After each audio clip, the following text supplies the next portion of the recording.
দক্ষিণ চব্বিশ পরগনার ভাঙড়ে বোমাবাজি বিজয় সম্মেলনের প্রস্তুতি সভা চলাকালীন বোমাবাজির অভিযোগ আইএসএফ এর বিরুদ্ধে। অভিযোগ অস্বীকার করেছে আইএসএফ। পোলের হাটে তৃণমূলের সভা চলার সময় পাশের মাঠেই বোমাবাজি হয়। আতঙ্কিত হয়ে পড়েন সভায় আসা দলীয় কর্মীরা।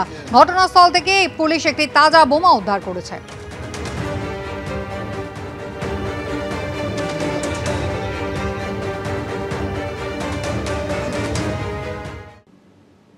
উত্তরবঙ্গে দুর্যোগ ক্ষতিপূরণ দিতে হবে ভুটানকে। নাগরাকাটা গিয়ে এবার আরও চড়া সুর মুখ্যমন্ত্রী মমতা বন্দ্যোপাধ্যায়। ইন্দো ভুটান রিভার কমিশনে রাজ্যের প্রতিনিধি রাখার দাবি জানিয়েছেন তিনি।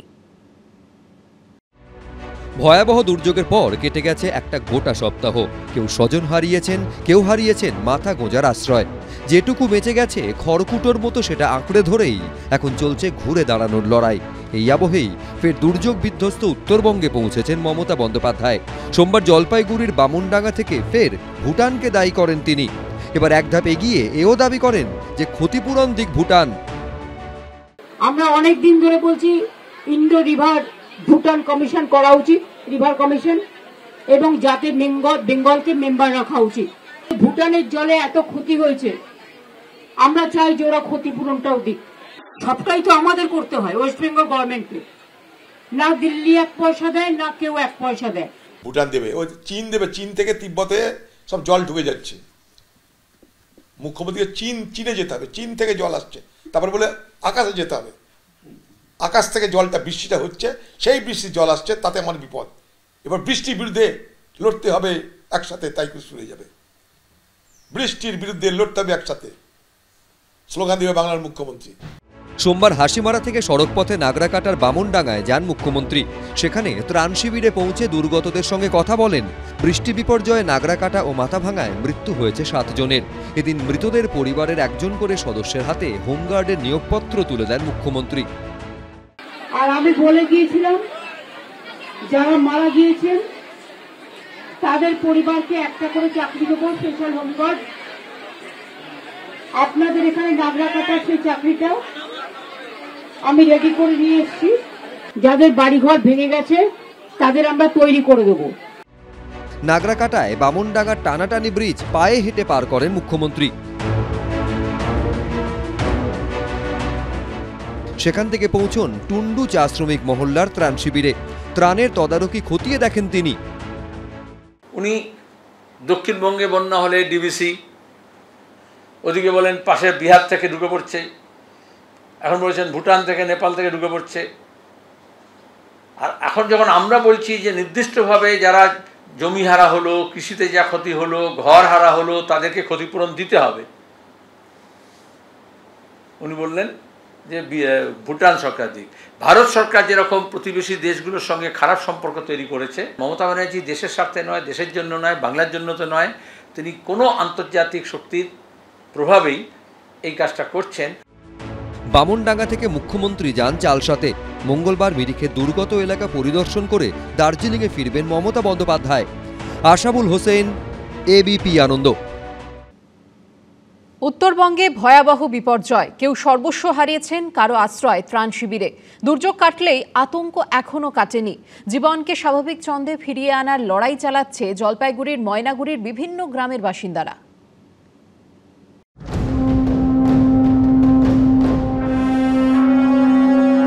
কারুর বাড়ি ভেঙেছে, কারুর চাষের জমি জলের তলায়। দুর্যোগে বিধ্বস্ত উত্তরবঙ্গের বিস্তীর্ণ এলাকা।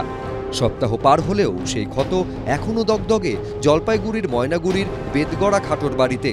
সপ্তাহখানেক আগেও এখানে বাড়ি ছিল, আজ চিহ্নটাও ধুয়ে মুছে সাফ। বিচ্ছিন্ন যোগাযোগ ব্যবস্থা। এটা দেখলে মনে হচ্ছে ডোবা, আসলে কিন্তু ডোবা না। এখানে একটা সময় তিনটে বাড়ি ছিল। গত রবিবারের পর থেকে এই একটা বাড়িরও আর কোনো চিহ্ন পর্যন্ত নেই। বেদগাড়া গ্রামে দুর্যোগে ঘর ভেঙেছে অনেকের। আমাদের যাতে যেরকম এই যে ঘর বাড়ি ভেঙে গেছে, এখন আমাদের দাবি একটাই যে এখন আজ পুরোনায় যেন ঘর বাড়ি আবার নতুন করে আবার তৈরি করে দেয়। কেউ কষ্ট করে সারিয়েছিলেন বাড়িটা, আজ থাকার মধ্যে কেবলই ভাঙা কংক্রিট। এই জায়গাটায়, হ্যাঁ এই জায়গাটায় আমাদের বাসস্থান ছিল সব। মানে এইখান থেকে এমনভাবে আমরা বাইর হয়েছি, মানে শুধু প্রাণটাই বাঁচছে আর কি, কিচ্ছু বাঁচাতে পারিনি। কারুর আবার গোলা ভর্তি ধান নষ্ট হয়েছে। পুজোর পর দুর্যোগে মাথায় হাত পড়েছে কৃষকদের। শেষে না হয়েছে ধান নষ্ট পুরা নষ্টটা। ধান তো এগুলো দেখা যাচ্ছে ধানের একটা ধান নাই, সব পাতান, সব ধান নষ্ট হয়ে গেছে। এখন আমরা কি খেয়ে বাঁচবো? বিপদ যেমন আছে, বিপদের বন্ধুও তেমনই আছে। আমরা সবাই একসাথে এগুলো রান্না করি, ডিম, সবজি, ভাত, সবাই একে অপরে হাতে হাত মিলে কাজ করি, এগুলোতে সাহায্য করি। 7 দিন ধরে খাওয়াচ্ছি। মেঘ কেটেছে উত্তরে, স্বাভাবিক ছন্দে ফেরার মরিয়া চেষ্টা চলছে পাহাড় থেকে ডুয়ার্সে। কিন্তু কবে স্বাভাবিক হবে দুর্গতদের জীবন? উজ্জ্বল মুখোপাধ্যায়, এবিপি আনন্দ। নাগরাকাটায় বিজেপি সাংসদ খগেন মুর্মু ও বিজেপি বিধায়ক শঙ্কর ঘোষের ওপর হামলার প্রতিবাদে সোমবার মালদায় বিক্ষোভ কর্মসূচি করল বিজেপি। ডিএম অফিসে পৌঁছানোর আগেই পুলিশের বাধা পেতেই ছড়ায় উত্তেজনা। বাঁশের ব্যারিকেডে উঠে পড়ে প্রতিবাদ জানান কেন্দ্রীয় শিক্ষা প্রতিমন্ত্রী ও বিজেপি সাংসদ সুকান্ত মজুমদার। পুলিশের সামনে ঠেলে ফেলে দেওয়া হলো লোহার ব্যারিকেড। পুলিশকে কার্যত ঠেলে সরিয়ে দিয়ে এগিয়ে গেল মিছিল। বাধা পেয়ে বাঁশের তৈরি ব্যারিকেডে উঠে পড়লেন বিজেপি কর্মীরা। বাঁশের ব্যারিকেডে উঠে পড়লেন কেন্দ্রীয় শিক্ষা প্রতিমন্ত্রী ও বিজেপি সাংসদ সুকান্ত মজুমদার।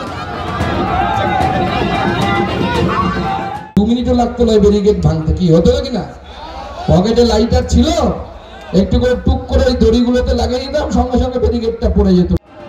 সোমবার মালদায় বিজেপির প্রতিবাদ কর্মসূচিতে এইভাবেই ছড়ালো উত্তেজনা।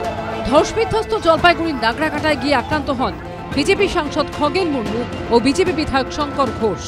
এই ঘটনার প্রতিবাদে সোমবার মালদায় প্রতিবাদ মিছিল এবং ডিএম অফিসের সামনে অবস্থান বিক্ষোভের ডাক দেয় বিজেপি। মালদা টাউন হল থেকে তীরধনুক হাতে মিছিল করেন হবিবপুরের বিজেপি বিধায়ক জুয়েল মুর্মু সহ বিজেপি নেতাকর্মীরা।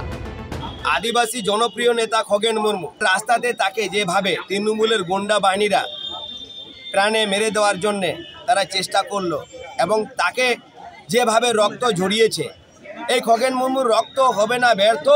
খগেন মুর্মুর রক্ত কিন্তু প্রতিশোধ নেবে, আর তার জন্য আদিবাসী মানুষজন সারা বাংলা জুড়ে গর্জে উঠেছে। মিছিলে যোগ দেন বিজেপি সাংসদ সুকান্ত মজুমদার। ডিএম অফিসের বেশ খানিকটা আগেই লোহার ব্যারিকেড তৈরি করে রেখেছিল পুলিশ। তার ঠেলে ফেলে দিয়ে মিছিল এগোতে পারলেও বাঁশের ব্যারিকেডে আটকে যান বিজেপি নেতাকর্মীরা। তখনই ব্যারিকেডের উপর উঠে পড়ে বিক্ষোভ দেখান তারা। পরে গাড়ির উপর অস্থায়ী মঞ্চ করে বক্তব্য রাখেন বিজেপি সাংসদ। দলীয় সাংসদ বিধায়কের উপর আক্রমণ থেকে রাজ্যের সামগ্রিক পরিস্থিতি নিয়ে মুখ্যমন্ত্রীকে নিশানা করেন তিনি। আমি আমার জলপাইগুড়ির নেতৃত্বকে বলে এসেছি, 1 মাসের মধ্যে সুদে আসলে বদলা মিটিয়ে দিতে হবে, তবে ভারতীয় জনতা পার্টির নাম জনগণ মনে রাখবে। আর যদি পুলিশ দেখতে না পায় আমরা কি করব? ছেড়ে দেব?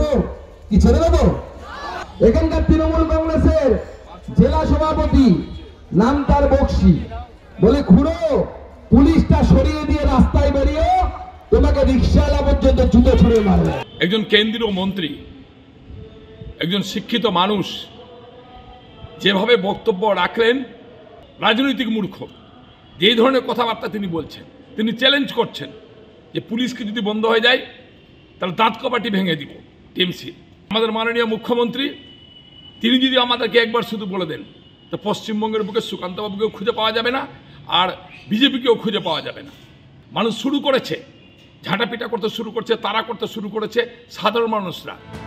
সব মিলিয়ে বিজেপির প্রতিবাদ কর্মসূচি ঘিরে সোমবার সরগরম মালদা। অভিজিৎ চৌধুরী রিপোর্ট, এবিপি আনন্দ, মালদা।